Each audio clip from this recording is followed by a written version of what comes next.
Vamos a compartir la palabra del Señor. Muy bien, vamos a leer el libro de Tesalonicenses, porque habíamos compartido la segunda carta o el segundo libro de Tesalonicenses y nos había quedado pendiente el primero, así lo completamos a los dos libros de Tesalonicenses y luego continuaremos con otros libros conforme el Señor. Ahora Tesalonicenses. Capítulo.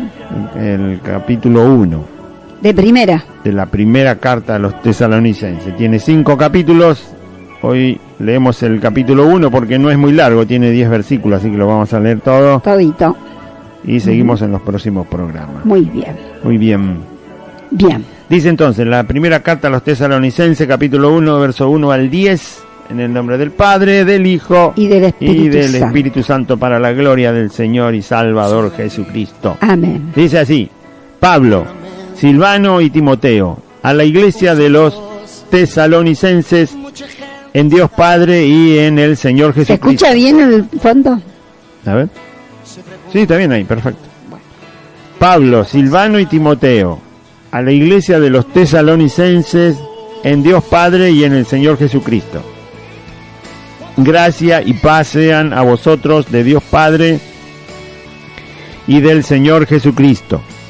Damos siempre gracias a Dios por todos vosotros, haciendo memoria de vosotros en nuestras oraciones, acordándonos sin cesar delante del Dios y Padre nuestro de la obra de vuestra fe, del trabajo de vuestro amor y de vuestra constancia en la esperanza en nuestro Señor Jesucristo.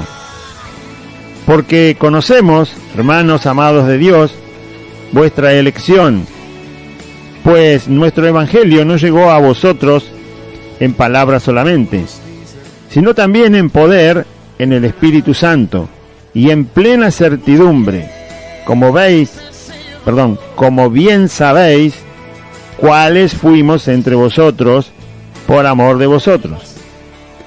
Y vosotros vinisteis a ser imitadores de nosotros y del Señor, recibiendo la palabra en medio de gran tribulación, con gozo del Espíritu Santo, de tal manera que habéis sido ejemplo a todos los de Macedonia y de Acaya que han creído.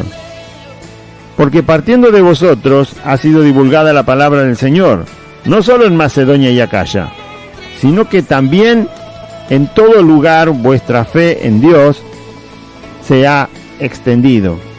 De modo que nosotros no tenemos necesidad de hablar nada, porque ellos mismos cuentan de nosotros la manera en que nos recibisteis y cómo os convertisteis de los ídolos a Dios, para servir al Dios vivo y verdadero, y esperar de los cielos a su Hijo, al cual resucitó de los muertos, a Jesús, quien nos libra de la ira venidera. Muy bien. Bueno, este es el texto de Primera de Tesalonicenses, capítulo 1, completo, ¿no? Del verso 1 al 10. Gloria al Señor. Bueno, vamos a pedirle al Señor que nos ayude a tener más comprensión de lo que se escribe. Por supuesto, si uno tuviera que tener todo el contexto de lo que pasaba en Tesalónica, solamente nos podemos guiar por lo que la misma Biblia nos enseña. Hay que leer el libro de los Hechos, cómo Pablo llegó a Tesalónica, a esa ciudad, cómo era en ese momento. Y entonces uno podría tener más riqueza de hacia dónde apuntaba Pablo, no solo Pablo, sino Silvano y Timoteo, que también fueron partícipes de lo que se escribió, y entonces sacar más provecho porque una situación en la vida de un ser humano ocurre una sola vez, o sea, no hay ningún hecho que se pueda repetir exactamente igual, ¿no? El tiempo va pasando y las cosas van ocurriendo, o sea, no se puede volver. El único que puede estar siempre en todo tiempo es Dios, nosotros no. Ahora, los de Tesalónica habían llegado a escuchar el Evangelio, creyeron, como cualquiera que al escuchar las buenas noticias, las buenas nuevas de salvación en Cristo, cree, se arrepiente y cree, y por supuesto fueron confirmados y enseñados en las verdades fundamentales del Evangelio para que se queden allí mientras Dios los iba a ir perfeccionando, santificando, limpiando, haciéndolos madurar y crecer, que desarrollen los sentidos espirituales, que reciban las cosas de arriba. Bueno, todo eso es lo que tiene que pasar en la vida de un creyente, que generalmente se le da poca importancia, se le da más importancia a otras cosas. Cuando alguien llega a una congregación, porque lo llamaron mal, ¿no? Le dijeron venga y le prometieron, no sé, cosas que Dios no dice, y la gente está esperando esa promesa. Por supuesto le tienen que decir que va a ser salvo, si no empiezan por ahí. Pero puede ser que la primera, el primer anuncio del Evangelio, aunque sea el correcto, después los desvíen con el resto. Entonces el llamado del Evangelio es: el hombre está perdido porque es un pecador, y solo Jesucristo es la solución al problema de la humanidad. El hombre tiene que salir de la esclavitud del pecado, de la esclavitud del engaño del mundo, del diablo. Está perdido, el hombre está perdido, Jesucristo es el Salvador. Hay que hacer mucho énfasis en eso. Entonces, acérquese a Jesucristo, porque todos lo necesitamos, porque todos somos pecadores y estamos perdidos, estamos todos perdidos. Pero gracias a Dios por aquellos que han aceptado y hemos sido salvos de esa condición. Después seguirá el resto, ¿no? Pero principalmente el hombre está perdido y Cristo es el único Salvador, el Hijo de Dios. Ahora, los tesalonicenses habían escuchado el mensaje del Evangelio y estaban, la verdad, estaban bien firmes. Vamos a ver de cuáles cosas Pablo habla, para que también a nosotros no podemos repetir la historia, no podemos ir a Tesalónica al tiempo, 2000 años atrás que se predicó esto, y estar ahí con Pablo, y estar ahí después cuando escribe la carta y con los hermanos, no se puede. Pero como Dios escribe su palabra, y la verdad que Dios escribe es para siempre, Jesucristo es el mismo, así que su palabra es eterna, es la misma, y aunque cambian las personas, las situaciones, las ciudades o los lugares, la verdad que queda es exactamente la misma que recibieron los de Tesalónica. Pecadores que se arrepienten y creen en Jesucristo, son salvos y empiezan a caminar en el camino del Señor, a crecer. Hoy en día lo mismo, pecadores que reciben el mensaje de salvación en Cristo, se arrepienten y creen en Jesucristo y siguen el camino del crecimiento en Cristo. Es lo mismo, así que lo mismo que valió para ellos, lo mismo vale para nosotros y para cualquiera que quizás hoy decida arrepentirse de sus pecados y pedirle perdón a Dios por medio de Jesucristo el Salvador. Es la misma verdad, no hay que, ¿no? Que eran tan, no se crea que los de Tesalónica eran tan espirituales que brillaban como ángeles, eran transparentes, no, eran personas igual que nosotros, pecadores igual que cualquiera, necesitados de la gracia de Dios para ser salvos, para que Dios los perdone, los salve, les extienda su misericordia y su amor, y así los haga nacer de nuevo, ingresen al reino de Cristo y así crezcan en el camino del Señor. Para todos igual, no hay acepción de personas para con Dios. Así que si usted cree que alguna parte de lo que aquí pasa y en el texto que leemos dice para mí no es, bueno, entonces cambie la radio y póngase a escuchar tango, porque si no es para la gente, ¿para quién es? Es para el que todavía no es cristiano y es para el que ya es cristiano, ¿no? Dios no escribió el Evangelio para los ángeles, no lo escribió para Satanás, no lo escribió para los demonios, no lo escribió para los animales, no lo escribió para los vegetales, no, lo escribió para los seres humanos. Es para nosotros. Así que recíbalo, yo lo recibo. Lo leo y lo recibo. Y usted trate de recibirlo. Las verdades que aquí se dicen son para nosotros. Y dependiendo en qué situación estamos cada uno. si hace mucho que está en el camino, si hace poco que está en el camino, si ha crecido, si no ha crecido, si le tiene temor a Dios, si no le tiene temor a Dios, si lo respeta, no lo respeta, si lo escucha o no lo escucha, no lo quiere escuchar, ¿no? Eso depende, porque yo no conozco a las personas que están escuchando, solo conozco mi persona. Pero la palabra de Dios me va a hablar, me va a limpiar, me va a corregir, me va a enseñar, me va a edificar, me va a fortalecer, me va a afirmar en Cristo, me va a dar luz, conocimiento, certeza, seguridad, fe, todo lo que la Biblia dice que la palabra de Dios es y hace. Bueno, primero, Pablo, Silvano y Timoteo a la iglesia de los tesalonicenses en Dios Padre y en el Señor Jesucristo. La carta está escrita, si bien es Pablo el que se pone siempre a veces en la primera persona cuando escribe, yo, ¿no? Invoca a su persona sola, pero el encabezado dice que Pablo, Silvano y Timoteo estaban juntos cuando la carta se escribe. Así que 3 creyentes ya crecidos en el camino del Señor, porque predicaban. Pablo era apóstol, Silvano y Timoteo eran ministros del Señor, eran capaces de enseñar el Evangelio, ya lo conocían bien al Evangelio, y por lo tanto están los 3 en la confección de la carta. O sea, son verdades y hasta testimonios que los 3 conocían y están poniéndose de acuerdo en transmitir una verdad. Fíjese qué interesante, ¿no?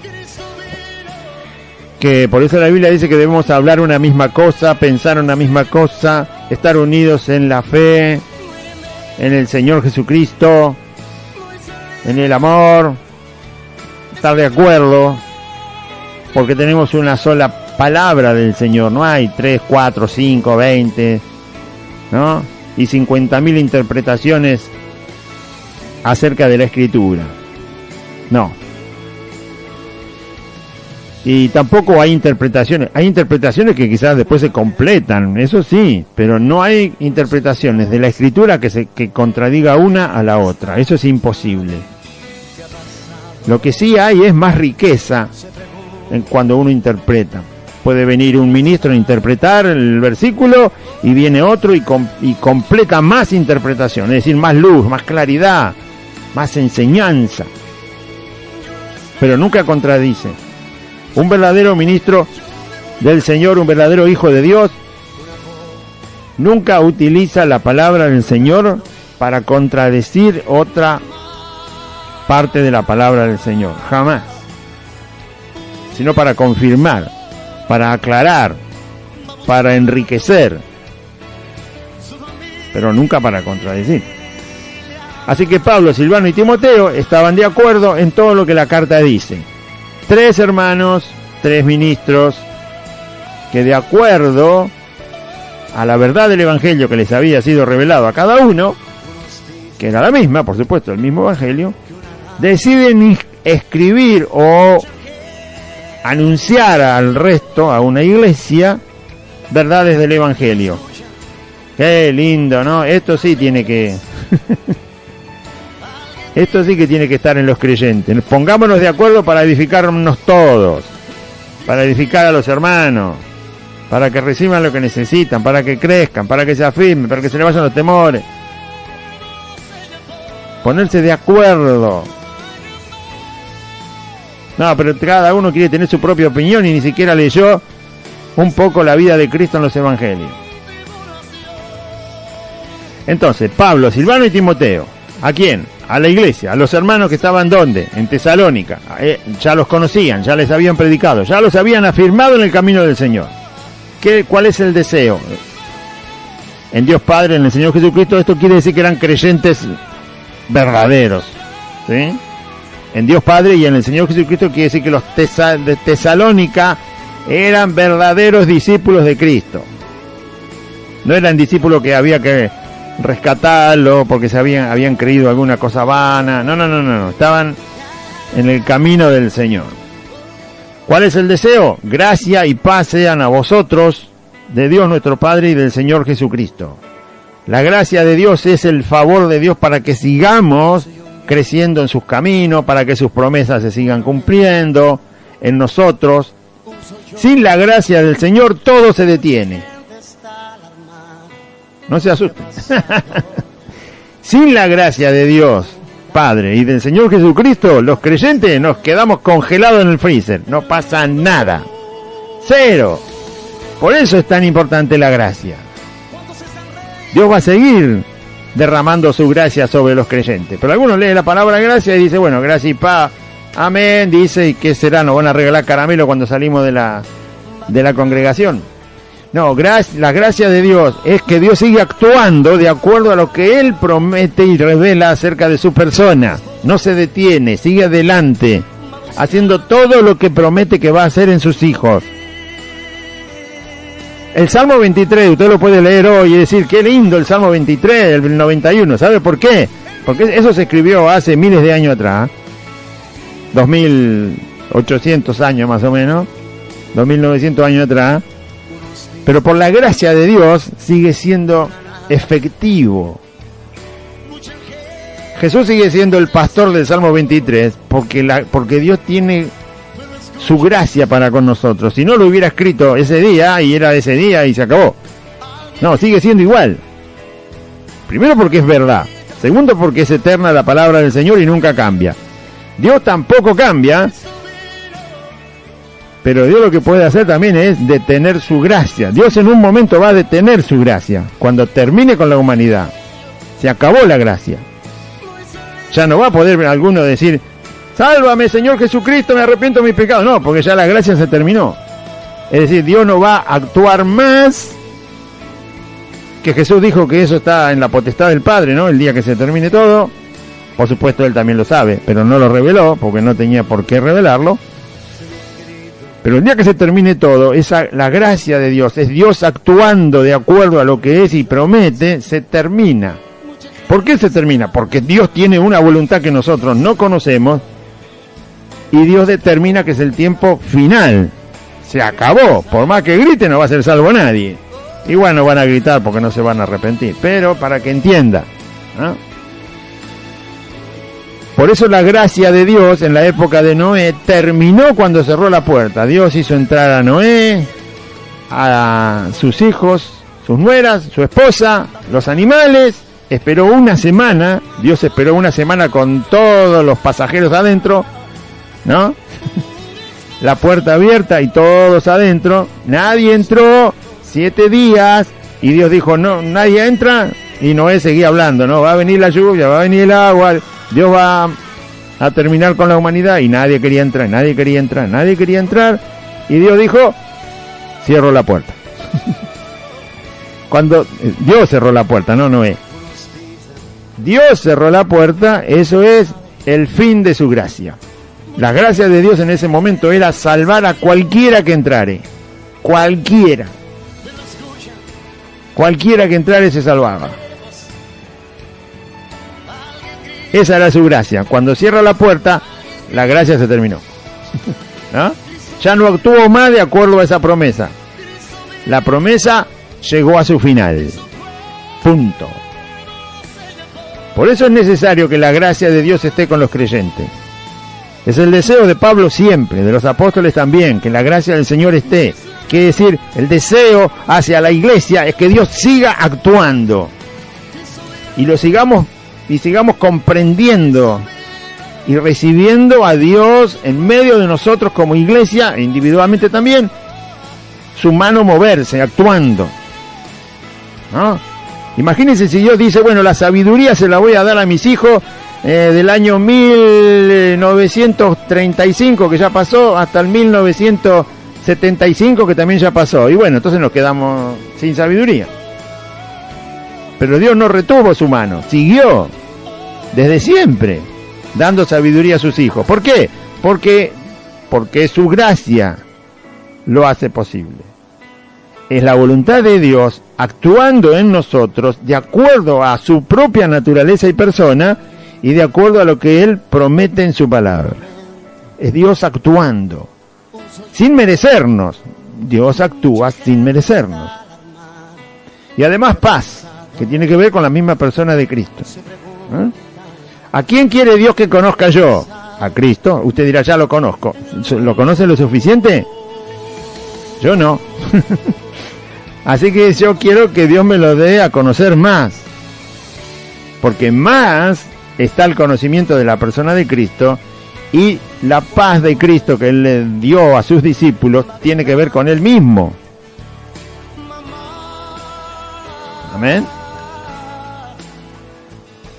Gloria a Dios. Si todos conocieran a Cristo, tendrían paz. Y el coronavirus, la verdad que nadie se asustaría del coronavirus, ni del dengue, ni la de hepatitis A, B, C, ni de la meningitis, ni de la tuberculosis, ni de la... ¿sí? Bueno, vio lo importante que es la paz de Cristo.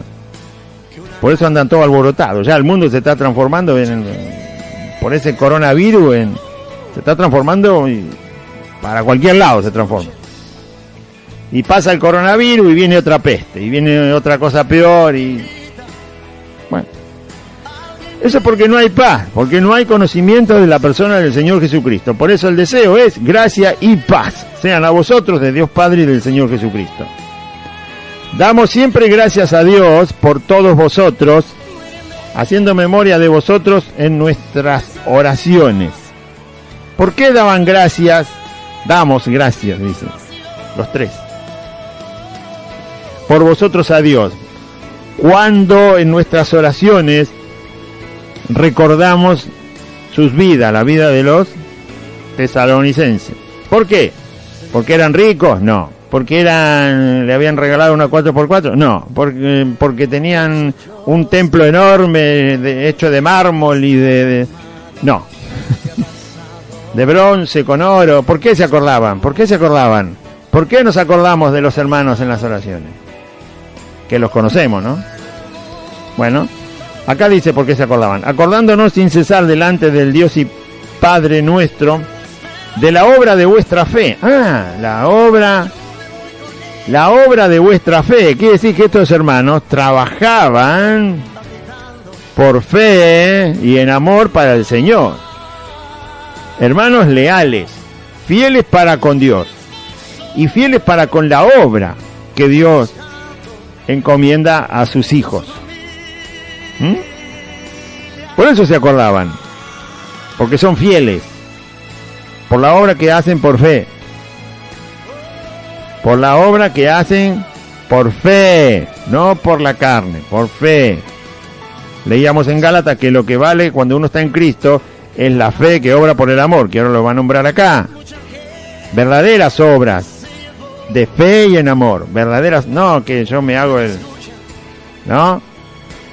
galante porque sobresalgo del resto, porque yo hago las buenas obras, porque ayudo a la gente, porque esto, porque el otro, porque damos de comer, porque damos ropa, porque... No, eso no.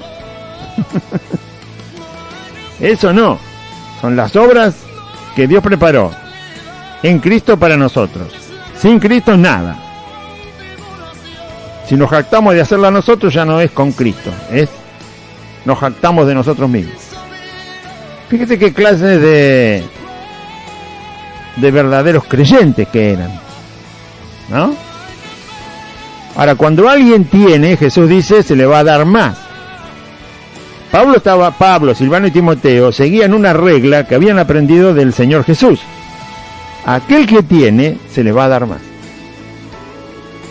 Cuando uno tiene de parte de Cristo, lo que Cristo da, de parte de Dios, lo que Dios da, entonces ¿cuál es el deseo?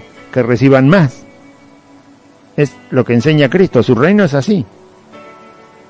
Si uno se queda sin hacer nada para el Señor, lo leímos el domingo, la vid verdadera, el pámpano que da fruto, Dios lo limpia y para que lleve más fruto, y el que no tiene fruto lo corta, es decir, ya se queda como es inactivo porque no quiere hacer nada, porque no quiere llevar fruto, porque quiere hacer todas las cosas por su carne, porque quiere prevalecer sobre el resto, porque quiere mostrarse, porque quiere ser relevante por encima del resto. Todo eso es carne, todo eso no sirve, no está hecho en Cristo.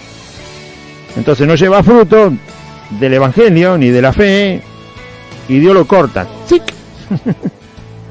¿No? Seguí con tu carne, seguí haciendo vos, dale, ¿no? Pero estos cristianos sí. Y la oración de estos tres varones, Pablo, Silvano y Timoteo, es para que siguieran recibiendo más de Dios, porque si tiene, se le da más. Lo dice Cristo, no lo decimos nosotros. Al que no tiene nada, bueno, no se le va a dar nada. Entonces, hay que procurar siempre hacer todo lo que el Señor nos manda, de la forma que el Señor nos manda, por la fe, no por la carne, en amor, en la nueva creación, para que se vea a Cristo y no a nosotros, porque el fin es predicar a Cristo y no a nosotros mismos. Y entonces Dios va a seguir añadiendo. ¿Qué es lo que va a añadir? No sé, pero va a seguir añadiendo. Las cosas que son de Él va a seguir añadiendo. Y bienvenidas sean, porque las que tiene el mundo, la verdad, dan asco. No sirven para nada. Entonces, acordándonos sin cesar delante del Dios y Padre nuestro de la obra de vuestra fe, de eso se acordaban, no si se habían hecho un piso de mármol, de la obra de vuestra fe. Creyeron, se afirmaron y empezaron a hacer las cosas que tienen que ver con el reino del Señor. Crecer, afirmarse, anunciar el Evangelio, que eso es lo que habla mucho, expandir la verdad de la salvación en Cristo, del trabajo de vuestro amor, la obra de vuestra fe y el trabajo de vuestro amor es lo que Pablo enseña en Gálatas. Lo que vale en Cristo es la fe que obra por el amor, ¿no? ¿Sí? Y de vuestra constancia en la esperanza en nuestro Señor Jesucristo. Ahora va a ver por qué dice la constancia de la esperanza. Cuando estamos en Cristo tenemos esperanza, ¿no? Hay esperanza, pero por donde mire, por donde observe lo que es la vida de un ser humano, Cristo puso una esperanza. ¿Está enfermo? El que está en Cristo tiene una esperanza. ¿Está solo? El que está en Cristo tiene una esperanza. ¿Está afligido? El que está en Cristo tiene una esperanza. ¿Está aborrecido por el resto? El que está en Cristo tiene una esperanza. Todo lo que pueda una persona experimentar día tras día en su vida, y es a veces imposible o no se puede, en Cristo está la esperanza. El tiempo de vida que tenemos está puesto en una esperanza, en una persona que se llama Jesucristo. Yo estaba buscando el pasaje mientras Aide hablaba, porque cuando uno le hacen ponerle a mira en el día que me voy a morir, o cuánto me falta para morirme, o que esto que el otro, está haciendo algo que el Señor nunca dice que hay que hacer. En Filipenses 2:12 dice Pablo que nos ocupemos de nuestra salvación. No de cuántos días nos faltan, cuántos años nos quedan. No, ocupémonos de nuestra salvación. Es una ocupación. Es decir, mi mente tiene que ocuparse de mi salvación, de que esté más firme, de que reciba más cosas del Señor que son eternas, de que pueda servir al Señor y al cuerpo de Cristo. Bueno, hay tantas cosas para ocuparse de la salvación, son miles. De que otro conozca el Evangelio, de que otro se acerque a Cristo, de que otro reciba, de que otro se convenza de que es pecador y se arrepienta. Ocuparse de la salvación que Dios puso en nosotros. ¿Sí? De eso debemos ocuparnos. En nuestra mente, en nuestras palabras, en nuestros conceptos y argumentos hacia los demás para que crean. En el día que va a venir hay que ocuparse de la salvación, enriquecerse. Jesús dijo bien claro en el Evangelio que no puede alguien ser mayor, el siervo no puede ser mayor que su Señor. ¿Estamos sirviendo a Cristo? Bueno, mayor que Cristo no podemos ser, es obvio que no, porque Él fue perfecto y sin pecado, y el Hijo de Dios. Pero si el Señor dice, el que fuere perfeccionado, bástale ser como su Señor. Mira dónde nos pone el Señor. Mire cuánto hay. Un hombre revolucionó toda la humanidad, caminando nada más que 3 años, en un país tan chiquitito que nadie lo tiene en cuenta, pero lo quieren borrar del mapa, pero en un lugar del mundo insignificante, entre medio de unos pescadores, sin tener nada en la mano, porque no tenía herramientas físicas, el Señor revolucionó la humanidad. Mira hasta dónde el Señor dice, pueden llegar a ser como yo, no superior a mí, pero pueden ser como yo. Se refiere a todo lo que podemos hacer, aun si no tenemos nada, porque todos se basan en el poder del dinero, o en el poder de la multitud, o de la cantidad, o de lo esplendoroso, o de lo famoso. No. Ese no es Dios. Entonces, ¿cuánto hay para hacer en cuanto a ocuparnos de nuestra salvación? Muchísimo. Hasta llegar a lo que hizo Cristo, muchísimo hay para hacer. En todo sentido. Con todo lo que el Señor nos dé, hay muchísimo para ocuparnos de la salvación. ¿Y nos vamos a ocupar de otra cosa?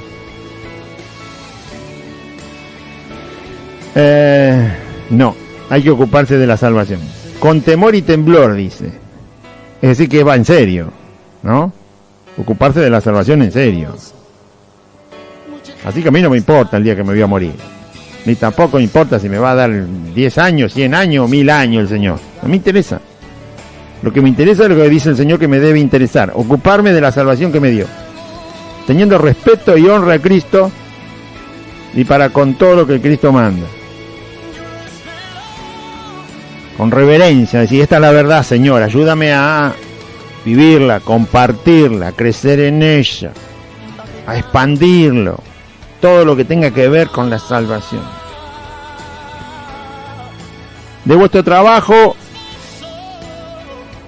del trabajo de vuestro amor y de vuestra constancia en la esperanza en nuestro Señor Jesucristo. Ahora va a ver por qué habla de la esperanza en el Señor Jesucristo. Y ser constantes en la esperanza. La esperanza es lo que se espera, la constancia en lo que se espera es no abandonar la esperanza.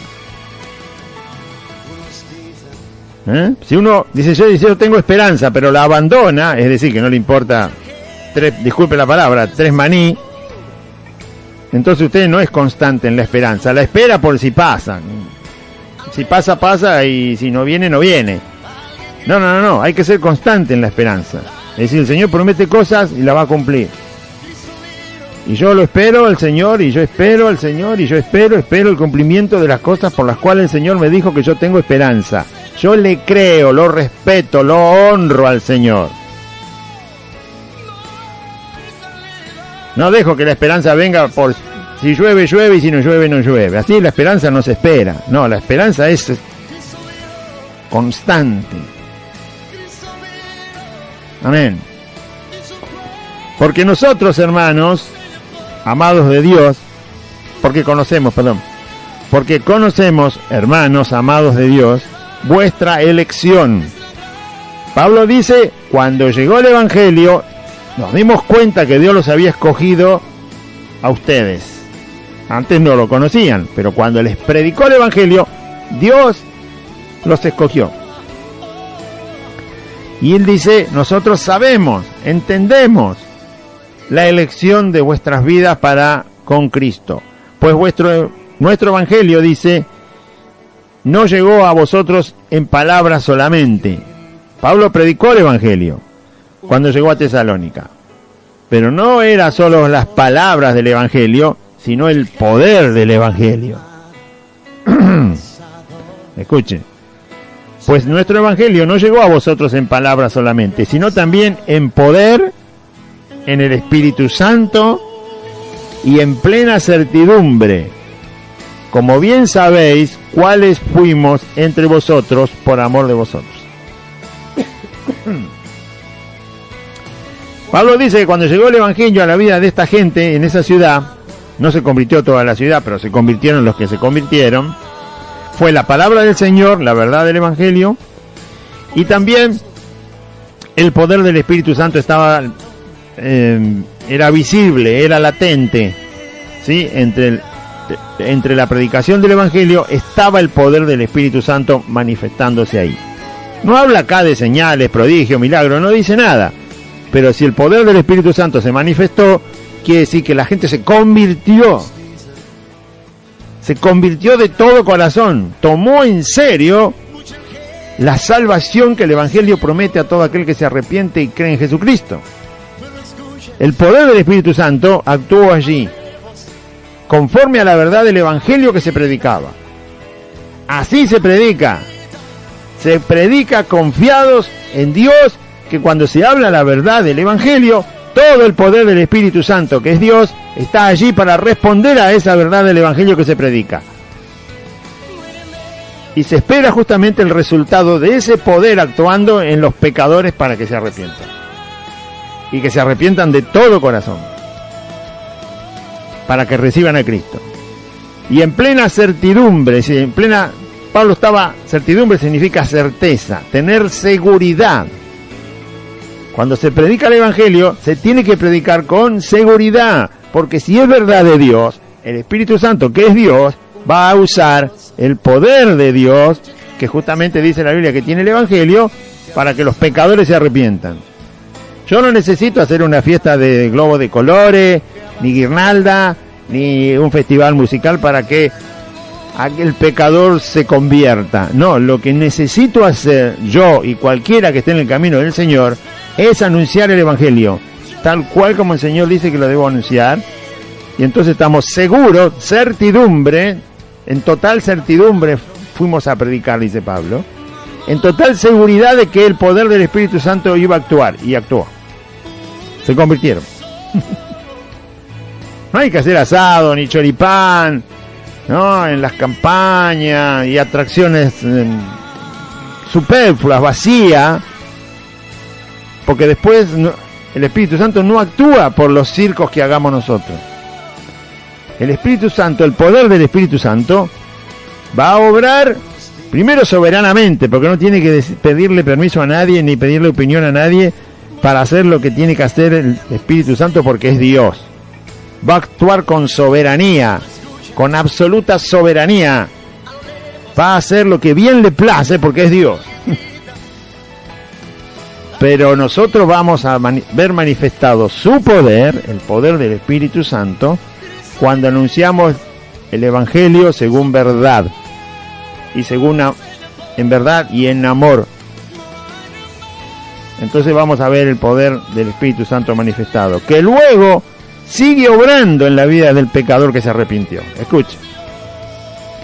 Como bien sabéis, cuáles fuimos entre vosotros por amor de vosotros. Pablo se refiere a la que con verdad y amor predicaron el Evangelio allí, y el Espíritu Santo obviamente manifestó su poder. Los de Tesalónica así lo recibieron, y así tienen la certeza, la comprobación de lo que es el Evangelio poderoso.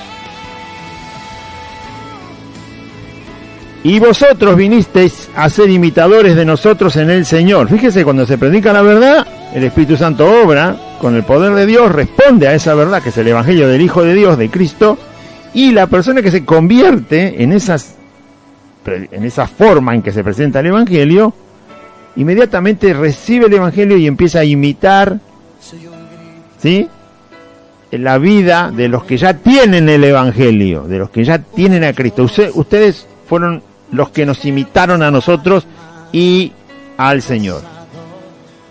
El Evangelio es verdad, la vida de Cristo es verdad, su sacrificio es verdad, su resurrección es verdad. Por lo tanto, al predicar ese Evangelio, la conversión lleva a la persona a la imitación a Cristo, y también a observar a aquellos que ya tienen el Evangelio en su vida, que en este caso era Pablo, Timoteo y Silvano.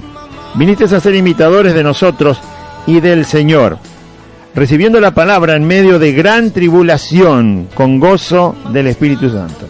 Cuando ellos recibieron la palabra, lo que estaba pasando bueno, no me acuerdo cómo era esto.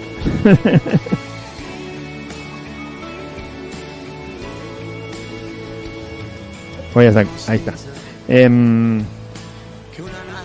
Cuando llegó la palabra a los de Tesalónica, estaban en tribulación, es decir, en sufrimiento. Pero recibieron, por alguna causa había tribulación en esa ciudad, por alguna causa había problemas. No se olvide que Roma gobernaba todo y era militar el dominio. Y obviamente impuesto ya a la fuerza. Pero había tribulación, había sufrimiento entre medio de esa gente y llegó el Evangelio y ellos recibieron el Evangelio con gozo. No se les terminó la tribulación seguía. Pero recibieron con gozo el mensaje del Evangelio, con gozo del Espíritu Santo. Porque el Espíritu Santo era el que estaba actuando para que se convirtieran a la predicación del Evangelio. No eran aplauso, medalla y beso, no eran luces, no eran música y circo y cosas que hagan motivar a la gente y emocionarla y nada más, porque después no pasa nada. No, tiene que ser en verdad en el Espíritu Santo, la predicación del Evangelio, confiando absolutamente en Cristo, que nos mandó a predicar. Señor, tú nos mandaste, acá estamos, hablamos la verdad, y tu Espíritu Santo, que es Dios y está con nosotros, y en nosotros va a hacer la obra en aquellos que son para salvación. Punto. Y aun cuando las personas estaban en una tribulación y la tribulación no terminó por convertirse, ellos estaban gozosos. Lo que habían recibido era algo que nunca habían escuchado: la verdad del Hijo de Dios y de la salvación por la fe en Él. Por supuesto que esto hizo que la tribulación sea menos dolorosa, porque sin Cristo la tribulación oprime hasta destruir a la persona, hasta arruinarla. Pero en medio de la gran tribulación que tenían, o la tribulación que tenían, ellos recibieron el Evangelio con gozo. No se les arregló la vida de la noche a la mañana, pero entendieron lo que estaban recibiendo. Entendieron lo que estaban recibiendo. Era el perdón de sus pecados, la salvación de sus almas para vida eterna, la seguridad, lo que decía el devocional, la seguridad de que la vida no termina en la tumba, sino que Cristo resucita, salva y preserva a los que creen en vida permanente, y que no es la nada lo que hay, sino la vida eterna con Cristo, y la vida en continuación cuando cerramos los ojos acá, en continuación, no en final, en continuación, en la presencia del Señor. Gloria a su nombre. De tal manera habían recibido con gozo, en medio de semejante sufrimiento, la salvación y el Evangelio, que de tal manera dice que habéis sido ejemplo a todos los de Macedonia y de Acaya que han creído. Los de Macedonia y los de Acaya no estaban pasando la tribulación que pasaban los de Tesalónica, son zonas de ahí cercanas, ¿no? Cuando esta gente, en medio de tribulación, de sufrimiento, de problemas, cree en el Evangelio, y eso después se hizo notorio para el resto, para las ciudades vecinas, resulta que eso es un ejemplo de decir, si personas que con tanto sufrir, con tanto problema, igual se abrazan de Cristo, y aunque el problema no se les termina, siguen abrazados a Cristo, siguen creyendo, siguen teniendo la esperanza, continúan en la esperanza, como dice ahí, eso es un ejemplo, dice, no motivación, sino ejemplo. ¿Cómo no vamos a creer nosotros si estamos en una situación de menor sufrimiento? Cuando uno soporta las tribulaciones y cree en el Señor y se queda ahí parado, los demás, que no están en una situación de sufrimiento, tienen que tomar ejemplo de eso. Como tomamos ejemplo nosotros del Señor Jesús en la cruz y de todo su sufrimiento, nosotros decimos, bueno, si el Señor soportó eso, siendo sin pecado, sin maldad, y ni siquiera lo soportó por Él, lo soportó por nosotros, porque el beneficio no era para Él, el perjuicio era para Él, el dolor era para Él, el beneficio era para nosotros. Para él fue el dolor, para nosotros el gozo. Para él fue el castigo, para nosotros la liberación. Fíjense, para él fue la muerte, para nosotros la vida. ¿Cómo no va a ser ejemplo? Lo mismo cuando los creyentes en medio del sufrimiento siguen confiando, que era el caso de Tesalónica, fueron ejemplo para el resto, que también creyeron. Entonces, soportar la tribulación cuando uno está en el camino del Señor beneficia a muchos. Así que soportemos, porque somos ejemplo por la gracia de Dios, no porque somos fuertes, sino por la gracia de Dios en nosotros. En medio de la tribulación somos ejemplo para alguien que sigue, el próximo, no sé. De tal manera que habéis sido ejemplo a todos los de Macedonia y de Acaya que han creído. Porque partiendo de vosotros, desde Tesalónica, ha sido divulgada la palabra del Señor, no solo en Macedonia y Acaya, sino que también en todo lugar vuestra fe en Dios se ha extendido, de modo que nosotros no tenemos necesidad de hablar nada. Fíjese, se había extendido tanto la noticia de la fe de esta gente de Tesalónica, que era tan firme, tan segura en Cristo, que el resto de la zona recibió el Evangelio, se abrió al Evangelio, ¿no? Y creyó en Jesucristo. Y cuando Pablo pasaba por ahí con Silvano y Timoteo, resulta que la gente ya le había llegado el Evangelio. ¿Por qué? Por el amor que habían puesto en Jesucristo esta gente de Tesalónica. ¿Entiende? Si no se ama de verdad a Cristo, y si no se toma en serio lo que es la salvación, somos piedra de tropiezo para el resto. Pero cuando uno toma en serio la salvación, pero la toma en serio, de verdad, esto es lo importante de la vida, y no si mañana tengo 4 pares de zapatos o no tengo nada. Lo importante es esto, es que el pecador se arrepienta y reciba a Cristo, que tenga vida eterna, que se salve, que lo conozca, que le sirva, que lo honre, que hable de Él, que llene su boca de Cristo y de la palabra del Señor. Esto es lo importante. Y todo el tiempo que tengamos es importante eso, la persona de Cristo. Pero no, la gente se congrega para sentirse bien, para que le haga cosquilla a la panza, por favor. Más necio no se puede ser, disculpe. O para tener 5 pesos más o 5 pesos menos. No se puede ser tan necio, no se puede ser tan descuidado de la salvación. No se puede ser tan ignorante, pero ignorante en el sentido de no querer saber quién es Jesucristo, el que lo salvó. No querer honrarlo, no querer servirlo, no querer sacrificar parte de su vida para decir, tengo que hacer algo para el Señor. Tengo que invertir mi tiempo, mi fuerza, mi salud, mi constancia. Porque es importante. Bien dice los Salmos, cuando esté en el sepulcro ya no puedo decir nada.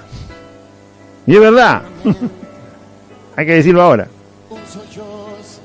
Por eso nos mantiene vivo el Señor, para que hablemos de Él. Y tanto era la conversión que habían tenido esta gente de Tesalónica que toda la zona alrededor se acercó rápidamente al Evangelio. Se expandió lo que ellos creían. Y Pablo cuando pasaba dice, sí, ya lo conocemos a Cristo, porque ya nos hablaron los de Tesalónica, vinieron para acá, nos vinieron a traer un cargamento de lana, qué sé yo, le vendimos, no sé, queso de cabra, y hablando, nos hablaron del Evangelio. Y es una maravilla, cómo hablan del Señor, cómo lo conocen, cómo se afirmaron. Nos enseñaron las cosas fundamentales del Evangelio, hemos creído. Muchos se habían bautizado. Y Pablo dice, bueno, la verdad, vamos para otro lado, porque ya llenaron del Evangelio acá los de Tesalónica.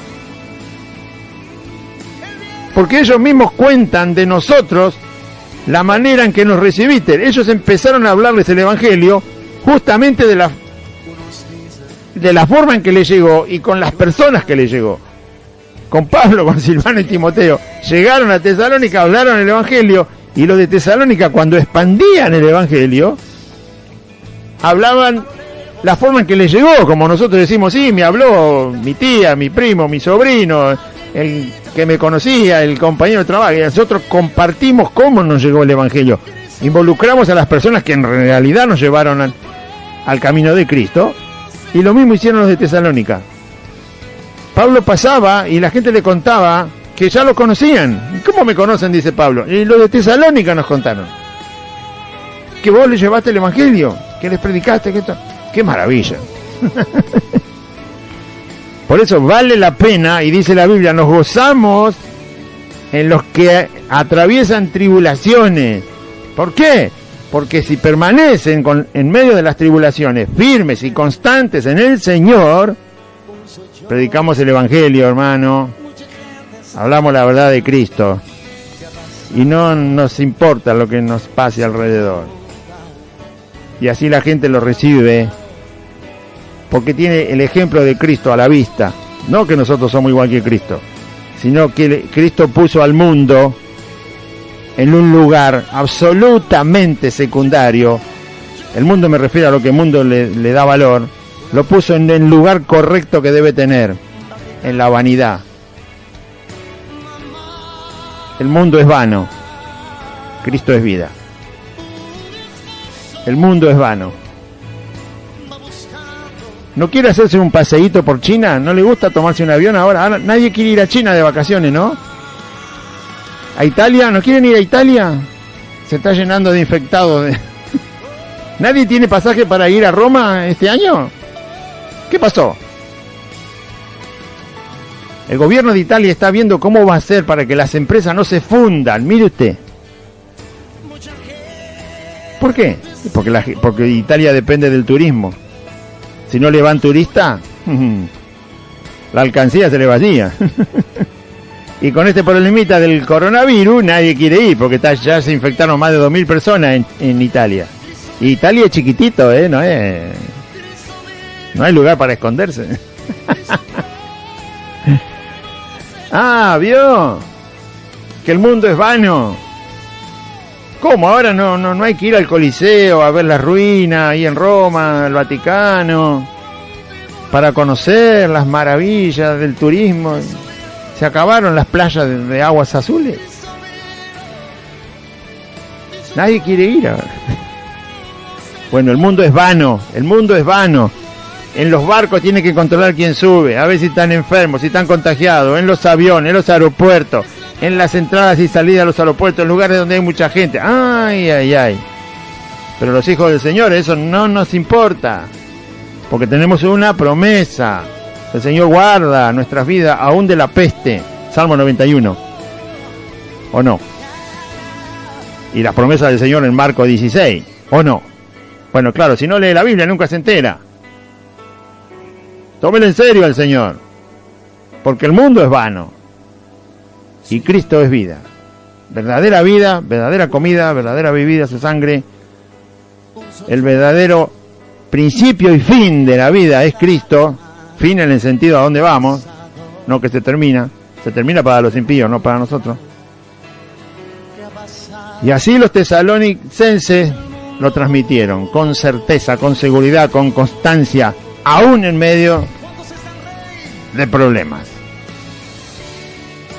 Y ellos mismos cuentan de nosotros la manera en que nos recibisteis y cómo os convertisteis de los ídolos a Dios. Eran idólatras, estaban llenos de estatuas, de esto, del otro, le creían hasta me pasaba un escarabajo blanco y le creían, este me lo llevo a casa porque me va a dar suerte.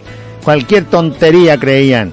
Y llegó el evangelio y dejaron todo, todos los ídolos, fuera con todo.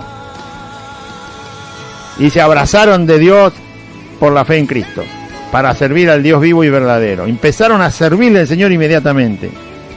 Enseñanos, Pablo no estuvo mucho tiempo ahí, pero el tiempo que estuvo les enseñó.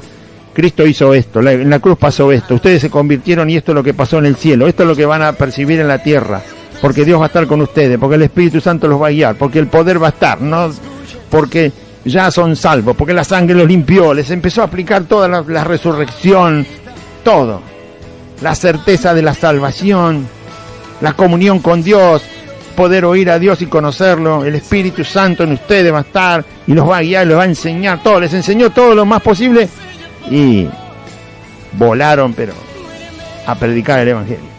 Claro, antes creían en todas las estatuas y ahora tenían al Dios que hizo todas las cosas. Verso 10, el último.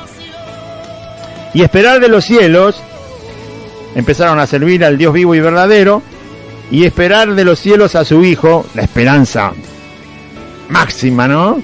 De verlo al Señor con nuestros ojos, cuerpo transformado, y esperar de los cielos a su Hijo, al cual resucitó de los muertos, a Jesús.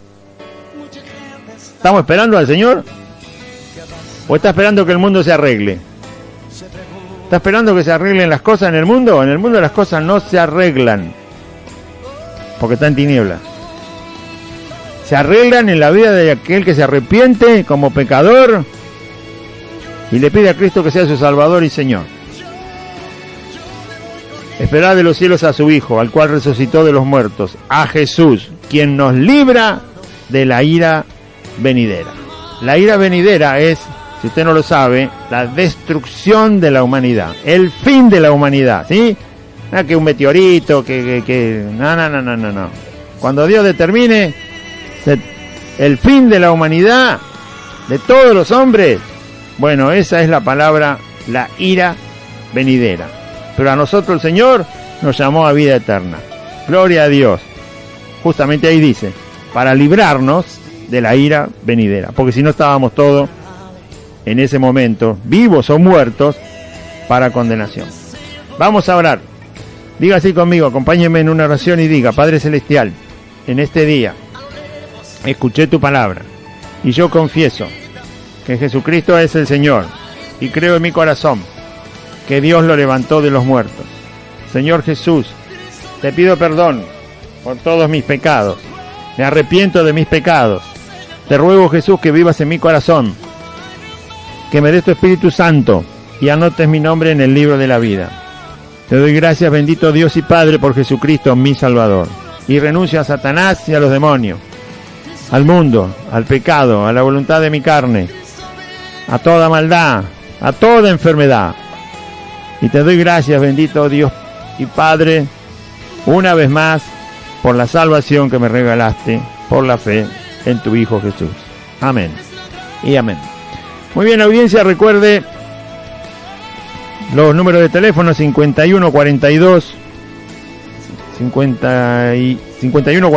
0674, otra vez, 5132 5180, 6023 6167 y teléfono de línea 0220 485 6696 y 0220 486 2864. Estamos reunidos los días domingos y jueves en la calle Santa Fe 2540, Merlo Norte, entre Solané y La Prida. Derecho por Solané, que es la calle de la barrera de la estación de Merlo, 8 cuadras por Solané, llega a Santa Fe, dobla a la izquierda, calle de asfalto, la cuarta casa desde la esquina es Santa Fe 2540. Hay un pino muy alto, la torre de las radios y por supuesto el nombre de la calle con el número también escrito. Domingos, 18 horas, es la reunión general. Y el jueves, a las 18 horas, es reunión de oración. Nos reunimos a orar y a presentar toda necesidad y todo problema particular o general en oración al Señor. Es reunión de oración el jueves. Y el domingo es reunión general. Le esperamos. Dios le bendiga. Confíe en Jesucristo.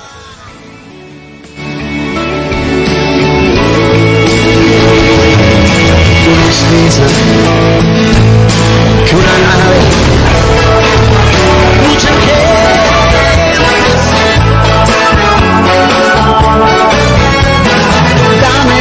dame todo lo que tú quieras. Hasta aquí compartimos